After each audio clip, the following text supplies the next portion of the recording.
We need to get back to a true meritocracy. Again, what our founders had intended. We need to get back to individual liberty. We've had so many of our liberties taken. We have those who are way down on the scale, and then we have the uber wealthy. And all of us are in a vice grip in the middle. Taking from one person to give to another, that's not socialism, that's communism. And that is not the way our founders intended this to be. They intended it so we would all have a great chance. And guess what? We would have a chance to fail. It's okay to fail. So we can learn and grow and start all over again, and that's okay. It would have been okay to let those big banks fail. It would have been okay to let Wall Street fail. It would have been okay because we're Americans. Now, we're not leaving the legacy our founders intended for our children or grandchildren. We're going to leave them in unsustainable debt. We're in the midst of unsustainable debt that's actually been passed on to us already. And now we want to leave more, also not the way our founders intended it. Leaving a legacy of debt to our children, leaving them a legacy of not understanding personal responsibility and finding their own way and making something wonderful of themselves. And yes, allowing them to fail if that has to happen, and to pick ourselves up and dust ourselves off and start again.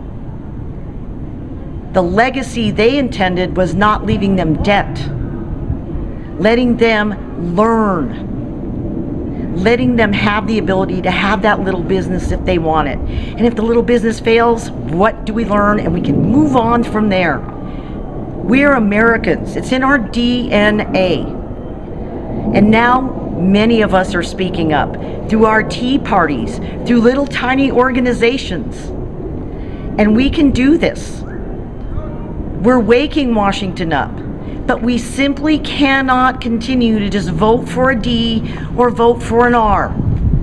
We have to start taking it back, and that means getting people like me in there. I've got a backbone of steel that will demand, on behalf of we the people, term limits.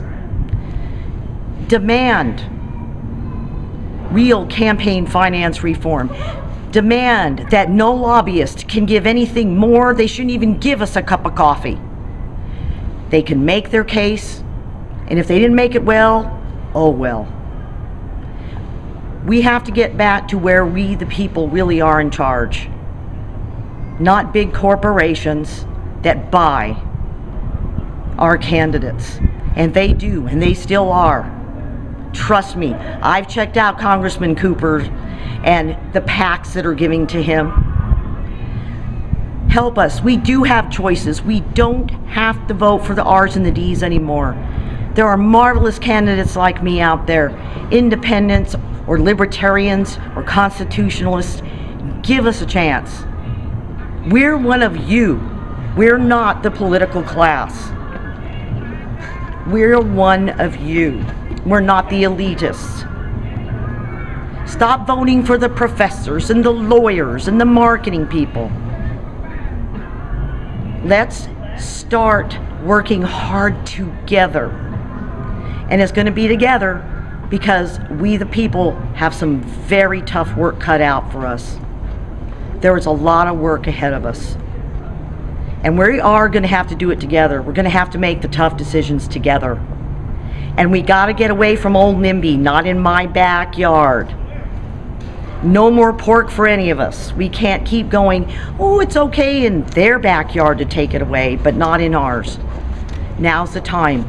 If you love and care about our children, and if you love and care about our grandchildren, and they are ours, help us take back our republic.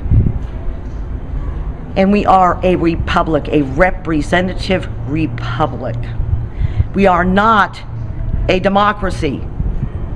Another thing, please, folks, don't vote for politicians that keep calling us a democracy, because we are not. And maybe that right there has been the problem. Because in a democracy, it's mob rule. And Congress has been the mob to rule over us. We sincerely hope we can look forward to your vote on November 2nd. Our website is www.jackiemillerforcongress.com. And please feel free to call us at any time or email us. More than happy to answer any questions. Our website's about solutions, not talking points, and education in people talk, not lawyer talk, not politician talk. Thank you.